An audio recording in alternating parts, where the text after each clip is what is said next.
Bonjour à toutes et à tous, on commence cette revue de presse en France avec l'OM qui jouait hier en demi-finale d'Europa Conference League contre Feyenoord.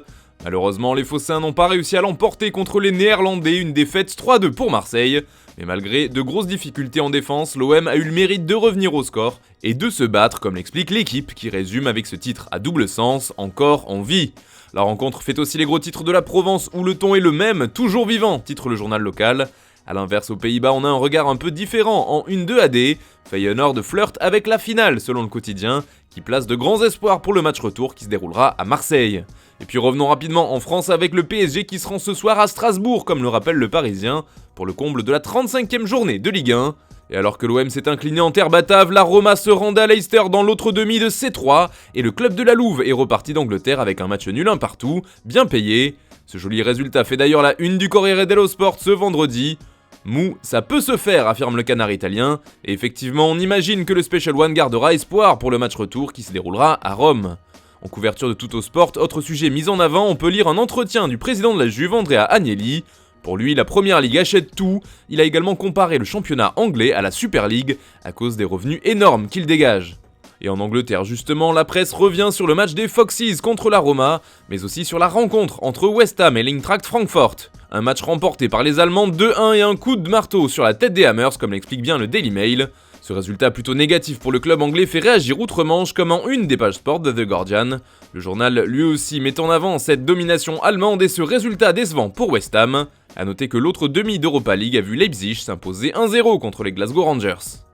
Mais hier, il y avait aussi un gros match de Première Ligue entre Manchester United et Chelsea, et les Red Devils ont encore été sauvés par un certain Cristiano Ronaldo, qui est en une de presque tous les médias, outre-Manche. Ron et rien que lui, résume par exemple le Manchester Evening News. Pour le Daily Express aussi, il fallait mettre à l'honneur le Portugais. Ron est le seul bon point pour United, affirme le tabloïd. Ronaldo à la rescousse de Rangnick, explique également le Daily Mirror, qui précise que le coach de United a déjà trouvé une porte de sortie pour l'après-Manchester. En effet, Ralf Rangnick va devenir le futur sélectionneur de l'Autriche à la fin de la saison.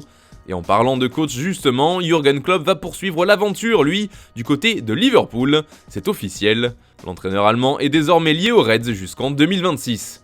Du côté de l'Espagne, on part encore de Robert Lewandowski en couverture de sport, et si hier c'était pour annoncer sa volonté de départ en direction de Barcelone, cette fois c'est différent. En effet, d'après le quotidien catalan, le Bayern déclare Lewandowski comme intransférable. La suite de ce dossier s'annonce donc tendue, car dans le même temps, le Polonais garde son idée de quitter la Bundesliga et de changer d'air. Et s'il arrive finalement au Barça, il découvrira un Camp Nou en travaux, car il devrait débuter au prochain mois de juin. D'ailleurs, d'après Sport, la saison 2023-2024 se jouera intégralement au stade olympique de Montjuïc. En une de Mundo Deportivo, en revanche, c'est un ancien de la maison qui fait parler. Il s'agit de Ronald Koeman, lui qui était coach des Blaugrana en début de saison. Et visiblement, son départ a encore un peu de mal à passer.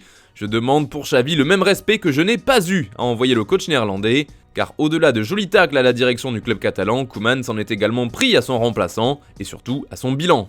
Allez, on termine ce tour de la presse de l'autre côté des Pyrénées avec le Real Madrid. La Casablanca veut garder Modric pour toujours, explique AS.